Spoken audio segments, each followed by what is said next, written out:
Most people, they have no idea that they're standing inside of the opening moments of the largest transfer of wealth in human frickin' history, because it doesn't look like fireworks. What it looks like is chaos, distractions, inflation, division, and confusion, all by design.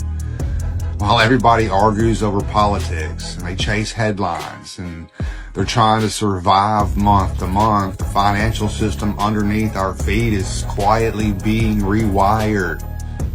Debt-based money systems are getting phased out. Digital rails replacing legacy plumbing. Assets are being repriced and ownership shifting from the uninformed to the prepared. This is how every reset has always happened. It's not with big announcements. It's with silence while the positioning takes place. By the time the masses feel certainty, man, the window's already closed, y'all. The people who win aren't the loudest or the luckiest. They're the ones who understood the signals early and acted before permission was even granted. If this feels overwhelming or confusing, that's intentional.